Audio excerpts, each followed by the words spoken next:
क्योंकि समझिए, संजीव माहेश्वरी उर्फ जीवा की हत्या का जो मामला सामने आया है, पश्चिमी यूपी से हत्या के तार जुड़ रहे हैं। मुजफ्फरनगर के एक बड़े माफिया से बातचीत की खबर मिल रही है।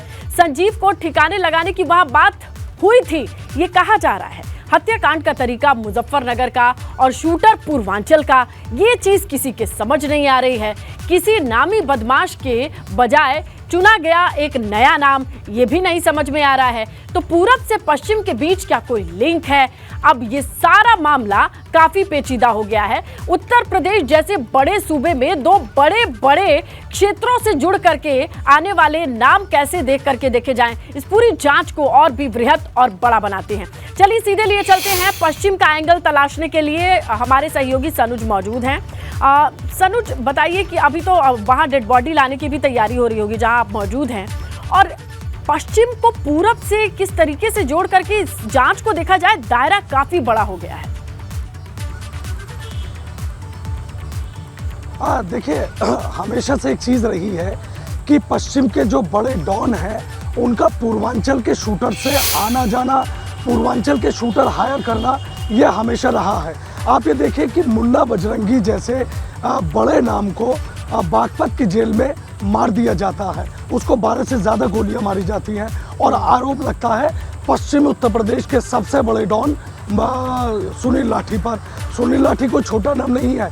और पश्चिम उत्तर प्रदेश के मुजफ्फरनगर में, चूंकि जो संजीव जीवा है वो शामली के आदमपुर का था, उसके बाद मुजफ्फरनगर के मीरापुर में रहने लगा, और उत्तराखंड में 2000 से लेकर 2007 तक उत्तराखंड में तमाम व्यापारियों से रंगदारी वसूलना, ज़मीनों पर अवैध कब्जे करने का काम होता था। इसी दौरान पश्चिमी उत्तर प्रदेश के एक बड़े डॉन से संजीव जीवा की ठन गई थी, और संजीव जीवा ने उसे ठिकाने लगाने के लिए एक बार मुन्ना बजरंगी, एक बार मुख्तार अंसारी, इनसे भी बात की थी।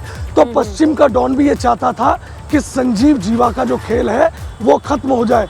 जिस तरीके से पश्चिम की धरती पर मुन्ना बजरंगी को जेल के भीतर मार दिया गया, उसी तरीके से ये था कि संजीव जीवा को भी ठिकाने लगाना है।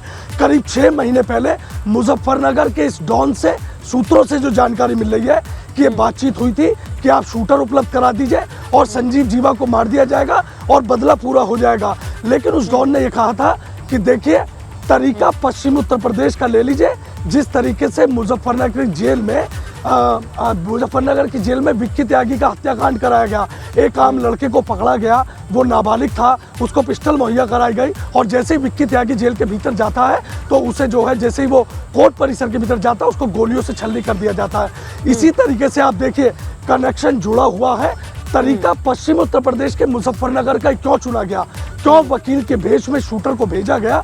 सबसे बड़ी बात यह है कि पश्चिम और पूरब का यही कनेक्शन है कि तरीका पश्चिम उत्तर प्रदेश के मुजफ्फरनगर का चुना जाए और हायर जो है वो जौनपुर से किया जाए। एक बात और बताना चाहूंगा, सरगर्मियां बढ़ी रहने वाली हैं मुजफ्फरनगर में। अपडेट के लिए आपका रुख करते रहेंगे। फिलहाल आप अपना ध्यान रखिए, मौसम भी गर्म है और उत्तर प्रदेश में इस पूरे घटनाक्रम के बाद जो सियासी तपिश है वो भी देखने को मिलेगी, ऐसा माना जा सकता है, एंटीसिपेट किया जा सकता है।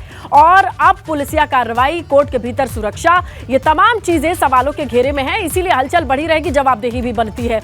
देखिए, तस्वीरों को देखिए जो हम आपको स्क्रीन पर दिखा रहे हैं, अंदाजा लगाइए जहां किस तरीके से एक घटना के बाद सवाल खड़े हो रहे हैं कि नाक के नीचे आखिरकार इतनी बड़ी घटना कैसे हो रही है। जहां पर न्याय मिलता है, इंसाफ मिलता है, जहां पर जज बैठते हैं, वहां पर गोली कैसे चल गई, जहां पर सजा का ऐलान होता है वहां पर हत्या कैसे हो गई। ये चीजें जिस तरीके से कल एक खबर के बाद उत्तर प्रदेश से सामने आई, ये वो तस्वीरें हैं जो बयां करती हैं, और इस हलचल, इसका असर आने वाले वक्त तक देखा जाएगा, समझा जाएगा। हालांकि एक्शन क्या होता है इस पर निगाहें रहेंगी।